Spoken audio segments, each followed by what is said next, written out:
예레미야 24장 1절로 10절까지 이 내용은 바로 예레미야의 12편 설교 중에 11번째 설교 내용이 됩니다. 그래서 이제 두 부류의 그런 선민의 운명을 지금 두 강줄의 환상으로 비유해서 지금 말씀하고 있는 내용입니다. 그래서 오늘 24장 1절로 10절 말씀을 근거로 해서 이제 좋은 무화과 그리고 나쁜 무화과라는 제목으로 우리가 함께 은혜를 나누기를 원합니다.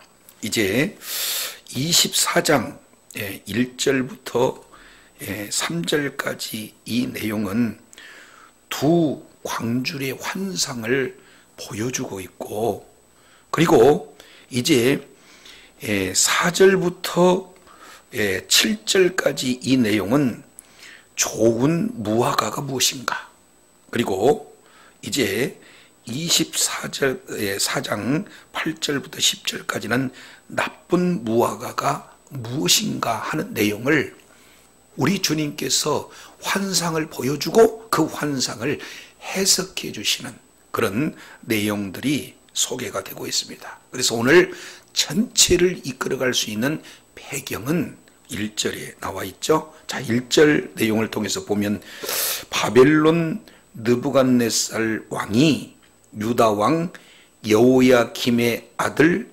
여고냐와 그리고 유다 고관들과 목공들과 철공들을 예루살렘에서 바벨론으로 옮긴 후, 이게 역사적인 배경이 됩니다. 여기서 나타나는 두 왕이 있어요. 첫째는 여호야김, 그리고 그 여호야김의 아들 여고냐, 이렇게 얘기했는데 여고냐는 여호야긴으로 개명이 되어집니다. 그래서 이제 여호야김의 아들 여고냐가 약 즉위한 지 3개월쯤 되었을 그때에 지금 바벨론으로 끌려가는 그런 상황입니다. 우리가 잘 알겠지만 바벨론은 3차 그리고 4차에 걸쳐서 예루살렘에 쳐들어오게 됩니다. 그리고 이제 1차 그리고 2차 3차 계속해서 이스라엘 백성들을 포로로 이제 바벨론으로 끌려가는 그런 내용이 3차에 걸쳐서 진행이 되고 있죠. 그래서 시간으로 보면은 기원전 605년에 1차, 그리고 BC 597년에 2차, 그리고 이제 586년에 3차 이렇게 진행하는데 여호야김 때가 1차입니다. 그리고 오늘 등장하는 여고냐가 바벨론 포로로 끌려갈 때가 2차 597년 그런 되던 상황을 우리가 살펴볼 수가 있어요. 그래서 이제 여호야긴의 후반 그런 내용과 마지막 왕 시드기야의 그 시대에 지금 펼쳐지고 있는 내용이 되어집니다. 자, 그런데 여기서 보니까 여고냐라고 하는 여호야긴이 이제 바벨론으로 2차로 끌려갈 때 왕 혼자만 끌려가는 것이 아니라 봤더니 유다의 고관들도 끌려갔다. 그래서 고관들이 이때 끌려가는 이 내용을 이 열왕기하 24장에 이 내용이 잘 배경으로 갖고 있습니다. 우리 열왕기하 24장 내용을 잠깐 살펴보고 오도록 하겠습니다. 이제 열왕기하 24장 이 내용은 여호아스 그리고 여호야김 그리고 여호야긴 이런 어떤 내용들이 지금 소개가 되고 있는 부분들입니다. 그래서 열왕기하 24장 8절, 이게 오늘 본문의 시대적인 배경이 됩니다. 여호야긴, 여고냐라고 하는 여호야긴이 그 위에 나갈 때 나이가 몇 세입니까? 18세. 아주 어린 나이에 지금 왕이 된 거예요. 그래서 자 10절에 보니까 바벨론 왕 느부갓네살의 그런 신복들이 예루살렘에 올라와서 그 성을 에워쌌다. 이런 어떤 내용을 말씀을 하고 있습니다. 자, 그러면서 이제 그 뒤에 내용을 통해서 보면은 12절을 살펴보겠습니다. 12절 유다 왕 여호야긴이 그 모친과 그리고 그 신복들과 그런 방백들과 그런 내시들과 함께 바벨론으로 나아가매 왕이 자본이 때는 바벨론 왕 8년이다. 이렇게 표현하고 있습니다. 자, 그 중에 쭉 4절 예루살렘의 모든 백성 그리고 모든 방백 모든 용사가 도합 10,000명 그리고 공장과 대당장이 사로잡혀간다. 이렇게 말씀을 하고 있습니다. 그 뒤에 계속 보면은 15절도 여호야긴이 바벨론으로 이제 갈 때 이때 모르드게도 같이 갑니다. 그러니까 2차 포로 때 모르드게도 이때 이렇게 끌려가는 그런 내용들이 소개가 되고 있죠. 이것을 열왕기하 24장에 이렇게 자세히 기록되고 있습니다. 이런 시대적인 배경 속에서 이제 예레미야 선지자에게 하나님께서 환상을 보여주고 있는 그런 내용을 우리가 본문을 통해서 살펴볼 수가 있습니다. 다시 예레미야 24장 1절 내용을 보면은 이제 예루살렘에서 바벨론으로 옮긴 후 2차 포로입니다. 그랬을 때 모르드게도 이때 끌려가게 되죠. 그런데 뒤에 하반절에 보면 이런 말씀을 하세요. 여호와께서 여호와의 성전 앞에 놓인 무화과 2 광주리를 내게 보이셨는데 여기서 지금 현재 환상을 보여주고 있는 그런 내용입니다. 여기서 이제 우리가 배경 속에서 살펴볼 수 있는 내용은 왜 무엇 때문에 여호야김이나 여호야긴 여고냐가 바벨론으로 끌려갈 수밖에 없을까? 이 내용을 우리가 한번 생각해 봐야 되잖아요. 그런데 예레미야 선지자는 계속해서 이제 바벨론으로 끌려갈 것을 종용하고 있는데 그렇지 않죠. 이들은 끝까지 예루살렘은 성전이로다 성전이로다 성전이로다. 그러니까 이 하나님의 성전이 있는 한 우리는 멸망하지 않는다라는 것이 그들의 생각이고, 그리고 궁극적으로 더 끌려갈 수밖에 없는 그런 어떤 내용은 하나님보다도 애굽을 더 의지했습니다. 애굽의 무기, 애굽의 군사들, 이런 내용을 계속해서 의지함으로 말미암아 바벨론으로 끌려가는 것을 끝까지 저항하는 그런 어떤 내용들이에요. 근데 여기서 계속해서 보게 되면은 많은 기술자들이 또 끌려가지 않습니까? 자, 이런 상황 속에서 보이신 환상은 2 무화과 광주리의 환상, 이렇게 표현합니다. 그러면 여기서 무화과라는 이 내용은 이스라엘의 크게 유실수 내용으로 보면은 3 부류의 유실수가 있죠. 첫 번째는 어떤 내용입니까? 포도나무, 그리고 또 하나는 무화과나무, 또 하나는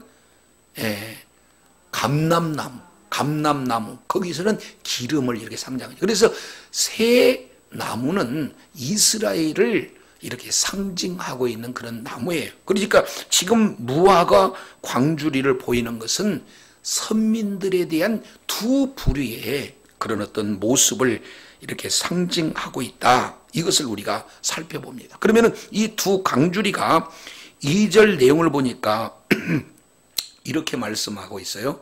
한 광주리는 처음 익은 듯한 극히 좋은 무화과. 다시 극히 좋은 무화과가 보이는 거예요. 여기서 극히 좋은 무화과는 무화과도 이게 6월 무화과 있고 8월 무화과 있는데 첫 번째 무화과는 당도가 좋고 맛이 있고 극상품의 그런 무화과를 말하고 있습니다. 그러면 여기서 좋은 무화과, 그것도 극히 좋은 무화과가 있다.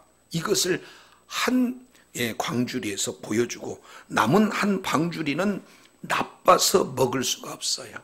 그러니까 이것은 이제 썩어 문드러져서 이게 도저히 먹을 수 없고 버려야 할 그런 어떤 무화과다. 이런 어떤 내용들을 살펴볼 수가 있습니다.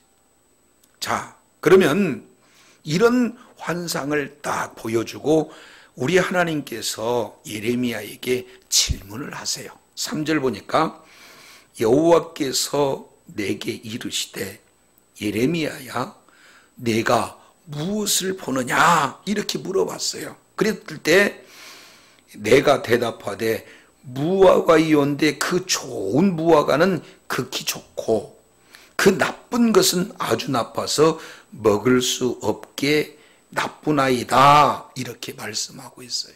그러면 이 두 무화과 내용은 이제 바로 그 뒤에 4절부터 10절까지 우리 하나님께서 직접적 해석을 진행하고 있지만 이것은 바로 이스라엘 민족을 말씀하고 있어요.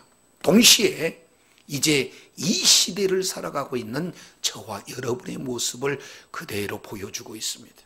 성경 전체 내용을 조명해 보면은 우리 하나님께서는 항상 우리에게 요구하시는 것이 있는데 그게 뭐냐? 바로 열매를 요구하고 있는 줄로 믿습니다. 그래서 우리가 어떤 열매를 맺느냐 이거에 따라서 이제 우리 하나님께서 마지막 알곡과 쭉정이로 이렇게 구분짓는 내용이 마태복음 3장에 자세히 이렇게 기록되고 있습니다. 그러면 저도 여러분도 늘 삶의 현장에 열매를 맺는 삶을 살 수밖에 없어요. 그러나 그 열매는 극명하게 나눠진다. 우리 하나님이 보시기에 극히 좋은 열매를 맺을 수 있고 또 극히 나쁜 열매를 맺을 수 있는 그런 내용인데 기왕이면 저와 여러분은 극히 좋은 열매를 맺어야 될 줄로 믿습니다. 그러면은 여기서 또 우리가 오해할 수 있어요. 열매를 맺으려고 노력하는 순간 이것은 인본주의에 빠질 수밖에 없어요. 우리가 뭔가 해서 열매를 맺는 것이 아니라 절대적으로 하나님의 말씀에 붙어 있을 때 열매가 맺어지게 되는 줄로 믿습니다. 자, 이것을 요한복음 15장에서는 우리 아버지는 농부요 예수님은 포도나무요 너희는 가지니 이제 가지가 포도나무에 붙어 있기만 하면 열매는 저절로 맺어진다. 우리가 예수 그리스도 안에 있으면 말씀에 이제 창념돼 있으면은 그 말씀에 따른 성령의 열매는 사랑, 희락, 화평, 오래 참음, 자비, 양선, 충성, 온유, 절제 이런 성령의 9가지 열매는 거저 맺어지게 되는 줄로 믿습니다. 그런데 붙어 있지 않고 가지에서 떨어지게 되면은 밟히어서 결국에는 불에 태워지는 존재가 되어진다라고 우리 주님께서 직접 말씀하고 있습니다. 주님 오시는 그날까지 열매를 맺되 내가 맺는 것이 아니라 우리 주님께 딱 붙어 있어서 주님으로 말미암아 공급받은 열매가 주렁주렁 맺어 우리 하나님의 마음을 흐뭇하게 드리는 그런 복된 자리에 있어야 될 줄로 믿습니다. 이 이스라엘 백성들에게 두 부류의 이런 무화과 나무를 말씀을 이렇게 하고 계시면서 이제 본격적으로 좋은 무화과가 무엇이고 그리고 또 나쁜 무화과가 무엇인가 이 내용을 말씀을 하고 있는 것을 보게 됩니다. 자, 그러면은 여기에서 이제 우리가 생각해 볼 수 있는 내용은 예레미야 24장 3절 이 내용을 통해서 살펴보면은 좋은 무화과 나무와 그리고 나쁜 무화과 나무를 함께 둘 수 있나요? 함께 둘 수 없어요. 왜 그래요? 같이 썩습니다. 그래서 우리 하나님께서는 이 부분들을 어떻게 진행을 하고 계시는가, 이 내용을 4절에 이제 해석을 해주고 계시는 것을 보게 됩니다. 4절, 여호와의 말씀이 또 내게 임하시니라 이르시되, 5절 우리 다 같이 한번 읽습니다. 시작. 이스라엘 하나님 여호와께서 이와 같이 말씀하시니라, 내가 이곳에서 옮겨 갈대아인의 땅에 이르게 한 유다 포로를 이 좋은 무화과 같이 잘 뭐 할 것이라? 돌보실 것이라. 아멘. 자, 이 내용을 통해서 보면은 좋은 무화과가 뭐냐? 하나님께서 지금 현재 이스라엘에 있는 그 이스라엘 백성들을 바벨론, 갈대아인의 땅, 다른 말로 바벨론까지 어떻게 해요? 우리 하나님께서 옮기신, 그곳에 이르게 하시는 그런 자들을 좋은 무화과 나무 같다, 이렇게 표현하고 있어요. 반대로 24장 8절 내용을 통해서 보면은 예루살렘에 남아있는 자, 이런 자들은 바벨론 포로로 끌려가지 않고 예루살렘에 남아있는 그런 자는 나쁜 무화과라고 비교하고 있습니다. 그러면 이제 우리가 여기서 표면적 그런 내용을 통해서 본다면은 이게 상당한 혼선이 나타나죠. 아니, 지금 이스라엘 백성들이 이제 하나님이 계시는 나라, 성전이 있는 그곳, 고향이 있고 가족이 있는 그곳에서 이제 사는 것이 하나님께서 우리를 이렇게 지극히 사랑하셨구나, 이런 생각을 갖는 게 보편적인 생각 아니겠습니까? 그런데 우리 하나님은 이런 전혀 사람의 생각과 다르게 바벨론 포로로 끌려가는 그 자들이야말로 좋은 무화과가 된다, 이렇게 말씀을 하고 있어요.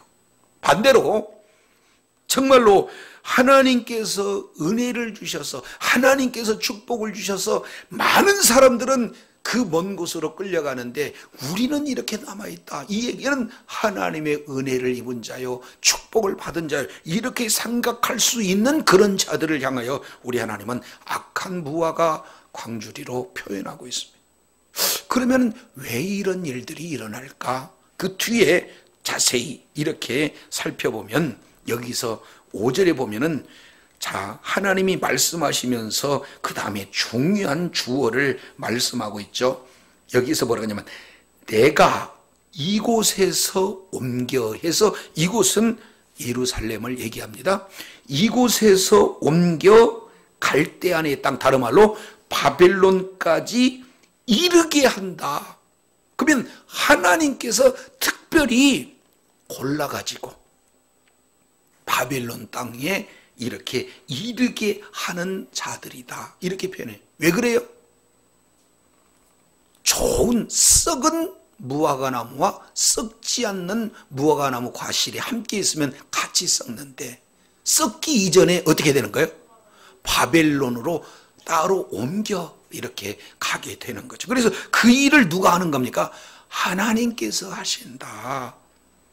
그래서 이제 포로로 옮겨 놓아서 거기서 어떻게 하신다는 거예요? 한번 따라하겠습니다. 잘 돌보신답니다. 시작. 그럼요. 바벨론 포로로 끌려가는 것은 표면적으로 저주받는 듯한, 초표면적으로는 아주 버림받은 그런 존재와 같은 내용일 수 있는데, 우리 하나님께서는 이 버림받은 자 같으나 그 바벨론으로 가서 거기에서 우리 주님께서 잘 돌보시겠다. 그리고 잘 돌보시는 이유는 좋은 무화과 나무처럼 이렇게 돌보시겠다 하는 그런 어떤 내용, 절대적인 하나님의 보호를 말씀하고 있습니다. 자, 그러면은 예루살렘에서 바벨론까지 그 거리는 약 600-700km 정도, 이렇게 아주 먼 곳이잖아요. 지금처럼 차가 있을 그런 때도 아니잖아요. 그 먼 길을 이제 걸어서 거기까지 가는 그 고난의 과정이 있고, 그리고 거기 가봐야 신분이 노예 신분이 되어집니다. 그런데 거기에 무슨 낙이 있으며 거기에 어떠한 그런 소망이 있겠습니까? 그럼에도 불구하고 우리 하나님께서는 그들을 좋은 무화과다 이렇게 표현한 거예요. 왜 그럴까요? 이유는 딱 하나. 바로 우리 하나님께서 예레미야 선지자를 통해서 너희는 어디로 가라?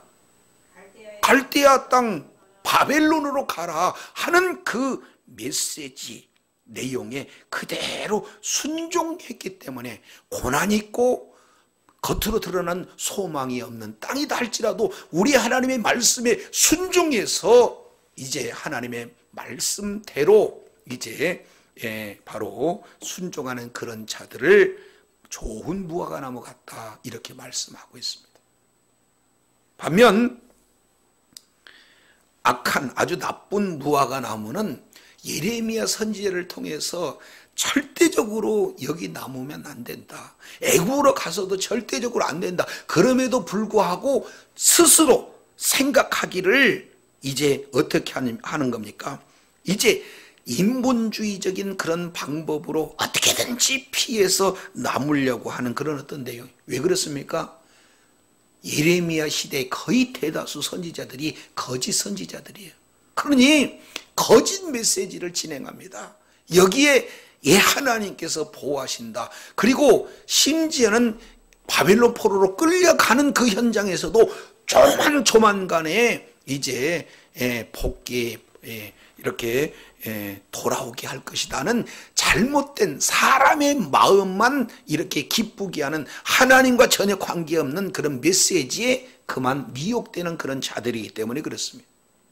그래서 겉으로 드러나는 표면적인 의미와 그리고 그 속에 숨어있는 내면적인 의미는 전혀 반대적인 그런 내용으로 이제 표면적으로는 저주받고 표면적으로는 이제 버림받은 그런 바벨론 포로로 끌려갔던 그런 자들은 하나님께서 그들을 좋은 무화과 광주리로 보고 그리고 하나님의 돌보심이 있지만 반대로 겉으로는 축복받고 은총받고 참으로 하나님이 이제 이 은혜를 주신 그런 어떤 자들로 이렇게 생각했지만 의미적으로는 아주 먹을 수 없는 그런 무화과 광주리에 이런 해당된다라고 주님이 말씀하고 있는 것을 보게 돼요.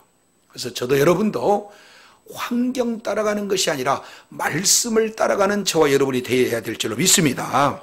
자, 그런데 6절 내용을 통해서 봤더니 이렇게 귀한 말씀을 하고 있어요. 6절은 너무너무 중요합니다. 다 같이 읽습니다. 시작.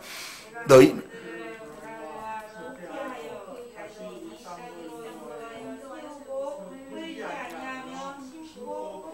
그렇습니다. 내가 그들을 돌보겠다는 거예요.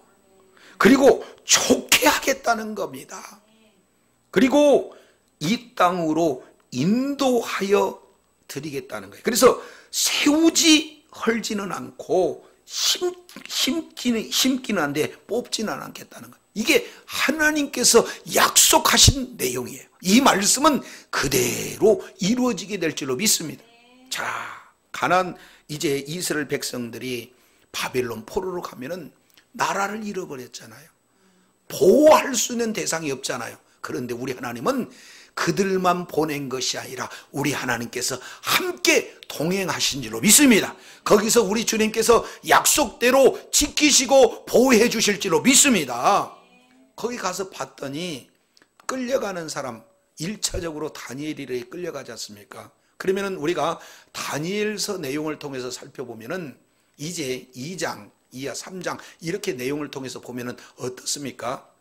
다니엘과 세 친구들이 풀무불에 이렇게 들어가는 그런 아주 그런 풀무와 같은 고난 속에 놓여지잖아요.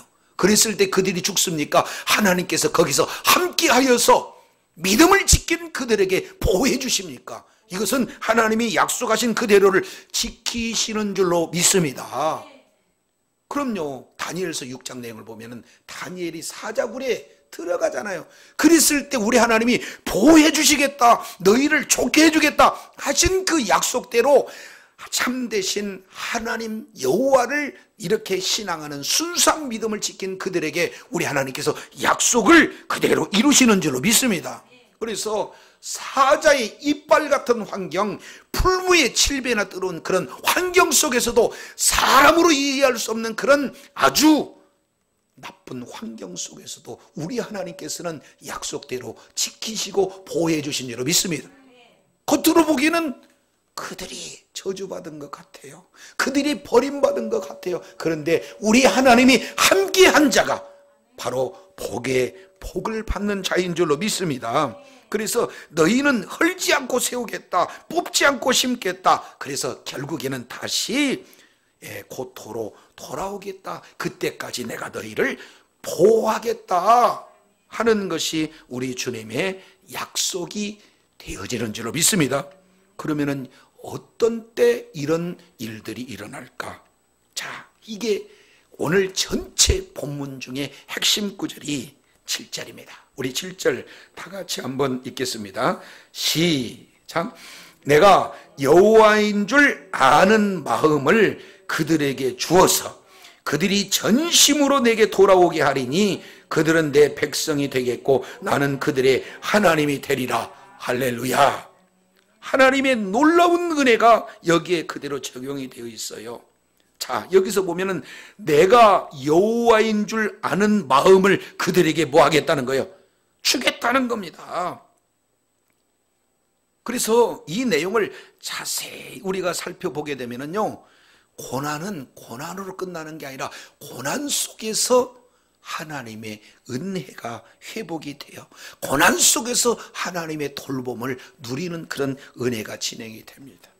그 내용을 통해서 보면은 다니엘이 그랬고요, 느헤미야가 그랬고요, 그리고 그 속에서 에스라가 그랬고요, 모르드게가 그랬고, 모든 사람들이 어려움 속에서 하나님의 그 돌보심을 경험할 수 있었던 그런 내용은, 이 땅에서 남아있는 그 자들은 성전이 아주 그냥 강도의 소굴이 되어지고 우상을 섬기는 이 우상 숭배 내용으로 돼서 여호와의 순수한 신앙이 지켜질 수가 없는데, 마치 이제 썩어서 먹지 못할 무화과 광주리 같은 그런 환경이 있는데, 우리 하나님은 그 속에서도 신실한 믿음을 지키는 그 자들을 바빌론 포로로 끌고 가서 거기에서 어려운 위경 속에서 아주 험한 환경 속에서 하나님이 이제 아주 불순물이 되어지는 생각 다 빼버리고 절대적 하나님의 약속의 말씀을 믿는 믿음을 가진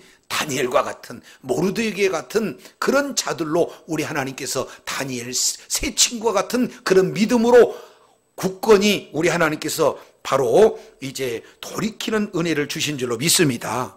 그러니까 고난은요, 그때 상황 속에서 보면은 어려움이 있지만 그 속에서 내 자아가 깨지고 신앙의 불순물들이 다 녹아지고 결국에는 정금과 같은 믿음으로 우리 하나님이 보시기에 아름다운 반짝반짝 빛나는 순금과 같은 그런 보석과 같은 존재로 우리 하나님 앞에 바르게 세워지는 줄로 믿습니다. 그랬을 때 하나님은 살아계십니다. 이 내용이 스스로 절로 고백되어지는 거예요. 그래서 그런 마음도 주셔서 결국에는 하나님 앞에 전심으로 돌아오는 그런 보석과 같은 신앙의 존재로 우리 하나님께서 세우신 줄로 믿습니다. 그러면 그때 너무너무도 중요한 내용이, 그들은 내 백성이 되고 나는 그들의 하나님이 되리라. 바로 언약의 회복이요, 하나님과의 완전한 관계가 회복이 되는 줄로 믿습니다. 이것이 가장 큰 축복이에요. 그래서 우리 주님께서는 겉으로는 뭡니까? 저주받은, 겉으로는 뭡니까? 이제 버림받은 그런 존재처럼 느껴지는 그때에 우리 주님께서는 거기 가서 환난 속에서 하나님을 찾게 되어지고, 하나님을 안다는 것은 이것은 문자적으로 아는 게 아니라 온전히 경험한다는 거예요. 그래서 결국에 전심으로 회개하는, 하나님으로 돌이키는 그때의 언약의 회복이 되어지는, 하나님과 진정한 완전한 관계 회복이 이루어지는 놀라운 축복을 허락해 주신 줄로 믿습니다. 저와 여러분 늘 이제 우리들의 신앙의 불순물이 다 빠지고 어려운 위경 속에서도 끝까지 주님 의지하는 주님 약속의 말씀 붙들고 날마다 하나님 앞에 영광 돌리는 삶을 통해서 이런 정금과 같은 믿음으로 하나님 관계가 진실로 이렇게 아름답게 우리가 열매 맺는 삶의 그 가장 근본적인 내용은 예수 그리스도의 보혈의 은혜가 있는 줄로 믿습니다. 우리가 뭘 잘나서가 아니라 예수 그리스도의 십자가의 보혈로 우리들의 모든 죄 문제를, 그들은 70년 바벨론 포로를 지내면서 됐지만 우리는 예수 그리스도의 보혈로 모든 죄 문제를 해결해 주셔서 그런 이제 십자가 부활 붙잡게 되어지면 온전한 하나님의 관계가 이미 저와 여러분에게는 회복된 관계가 되어지는 줄로 믿습니다. 반대로 이 24장 8절 여기는 너무 비참해요. 8절 내용을 보니까 여호와께서 이와 같이 말씀하시니라. 내가 유다 왕 시드기야와 그 고관들과 예루살렘의 남은 자로서 이 땅에 남아있는 자와 애굽 땅에 사는 자들을 나빠서 먹을 수 없는 이 나쁜 무화과 나무같이 버리라. 여기 버린다는 것은 어떤 의미입니까? 완전한 뭡니까? 멸망을 선포하는 거예요. 내가 버리겠다는 거예요. 어떤 자를 버립니까? 예루살렘에 남아있는 자. 겉으로는 축복받았다, 겉으로는 하나님께 사랑받았다, 은혜받았다, 그러니 우리가 끌려가지 않은 거 아닌가? 그런 예루살렘의 남은 자예요. 그 예루살렘의 남은 자를 두 부류로 해석합니다. 첫 번째, 이 땅에 남아있는 자. 두 번째, 애굽 땅에 사는 자. 이런 자들이에요. 애굽으로 돌아가지 마라. 이 땅에 남아있으려면 바벨론으로 끌려가라. 우리 주님께서 말씀하고 있는데 그 말씀을 절대 믿지 않아요. 그 이유는 어떻게 됐습니까? 그 중심의 거짓 선지자들이 선동하는 그런 내용, 하나님의 말씀을 듣지 아니하고 자기 좋은 그런 어떤 내용을 선택했던 그런 자들을 우리 주님께서는 이제 버릴 수밖에 없는 그런 멸망의 선언의 대상이 된다, 이렇게 말씀하고 있어요. 자, 그러면은 멸망 후 상태를 크게 네 가지로 9절에 표현하고 있습니다. 9절, 세상 모든 나라 가운데 흩어져서 그들에게 뭐를 당한다? 그럼요, 환난 당해. 그러니까 하나님께 버림받은 인생은 첫 번째, 이 세상 모든 나라에 흩어져서 이제 환난을 당하는 그런 존재가 된다. 두 번째, 또 그들에게 내가 쫓아보낼 모든 곳에서 뭐를 당하게 한다? 부끄러움을 당하게 해요. 환난뿐만 아니라 부끄러움을 당해요. 세 번째는 말거리가 되게 하고, 네 번째는 조롱과 저주를 받게 한다. 이런 내용이 바로 쫓김을 이렇게 당한, 버림을 당한 네 가지 그런 상황을 이렇게 비참한 최후의 그런 모습들을 말씀하고 있어요. 말씀에 순종하지 않고 내가 원하는, 내가 기준이 되어서 내 경험을 이렇게 의지하는 인본주의 말로가 이런 어떤 내용이다라는 것을 전적으로 보여줍니다. 자, 그런데 10절에는 이제 멸망 자체에 대한 내용을 한 절에 이렇게 묘사해요. 10절 보겠습니다. 내가 그들 중에서 기뻐하는 소리와 즐거워하는, 10절, 내가 칼과 기근과 전염병을 그들 가운데 보내어 그들이 내가 그들과 그들의 조상들에게 준 땅에서 뭐하기까지? 멸절하기까지. 우리 하나님께서 끝까지 남기지 않고 멸절시키겠다.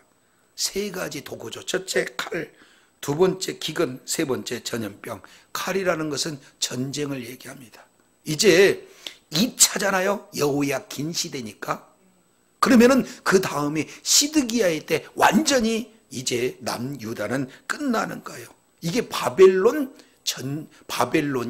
이제 전쟁을 일으켜서 예루살렘을 바로 칼로 제압하는 내용을 말씀하고 있고, 두 번째, 이제 성을 에워싸면은 시간이 되면은 들어가는 사람도 없고 나오는 사람도 없으니까 안에 성 안에 있는 음식이 다 이제 소진되어지면 아주 엄청난 뭐가 나타나는 겁니까?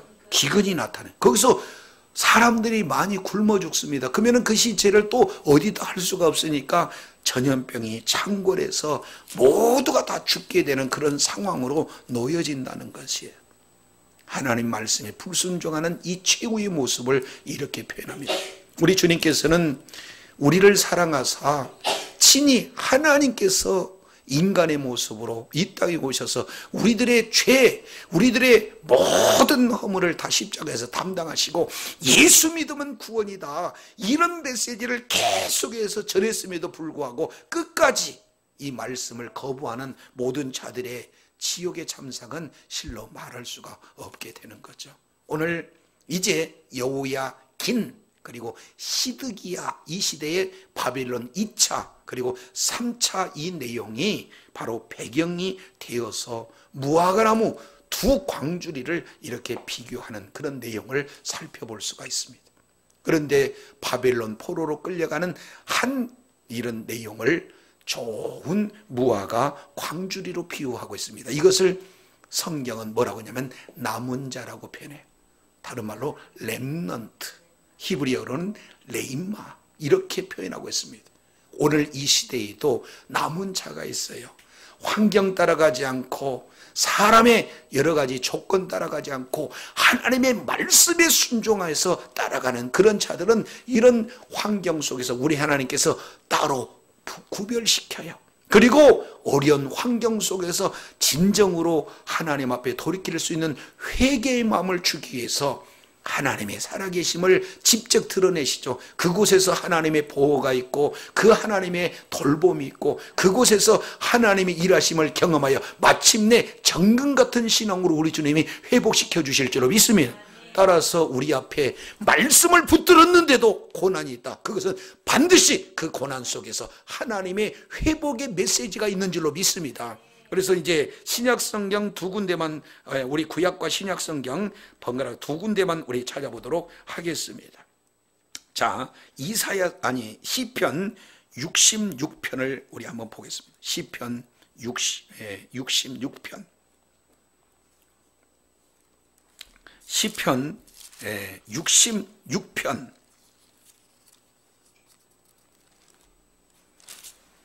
10절, 하나님이여 주께서 우리를 시험하시되 우리를 뭐하기까지? 단련하기를 은을 단련한 것 같이 하였으며, 이게 재련이지 않습니까?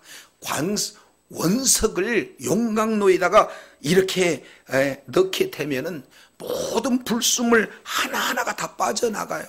부글부글 끓습니다. 엄청난 단련이 나옵니다. 그때는 어떻게 돼요? 막 죽겠습니다, 막 하나님 살려주세요, 이렇게 기도할 때지 않습니까?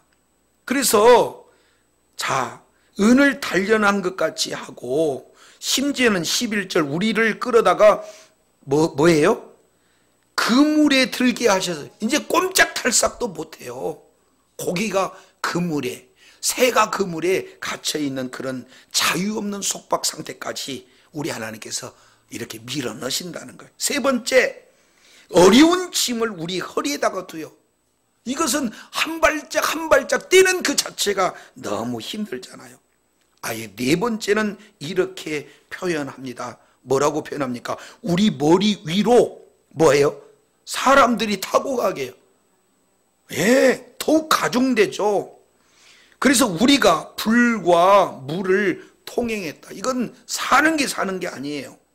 자, 그래서 결국에는 이런 물과 불과 같은 그런 뭡니까? 환경이 놓여져요. 그래서 총 5가지, 은을 단련한 같이, 그물에 들게 하는 것이, 어려운 짐을, 그리고 우리 머리 위에 타고 가게 하고, 물과 불과 같은 그런 환경, 이게 어마어마한 시험이잖아요. 그런데 주께서 우리를 이끌어내사 이제는 어떻게 해요? 풍부한 곳에 들어가게 하신다. 바로 어마어마한 은혜인 줄로 믿습니다. 그래서 고난, 이것이 끝이 아니에요. 고난 이후에 반드시 우리 하나님 의지하게 되면 이런 풍성한 은혜, 풍성한 곳이 있는 곳으로 우리 하나님께서는 이끄시는 줄로 믿습니다. 이 내용을 히브리 기자가 이렇게 표현합니다. 히브리서 12장 내용을 통해서 보면은 아주 중요한 내용을 말씀을 하고 계시죠. 히브리서 12장 이렇게 표현해요. 5절에 보니까 이제 아들을 징계할 때 낙담하지 마라. 6절에 보니까 사랑하는 자를 징계하신다. 7절에 이제 징계받지 않는 아들이 어디가 있는가. 8절에 징계를 다 받는데 없다면은 이것은 참 아들이 아니다. 이렇게 말씀하고 있고, 그 다음에 12장 10절 그들은 잠시 자기의 뜻대로 우리를 징계하였거지만 오직 우리 하나님은 우리의 유익을 위하여 그의 어떻게 거룩하게 참여하게 하시느니라. 그러면 징계하는 것은 결국 하나님의 거룩에 참여하게 된다. 그러면 11절 우리 다 같이 읽습니다. 시작.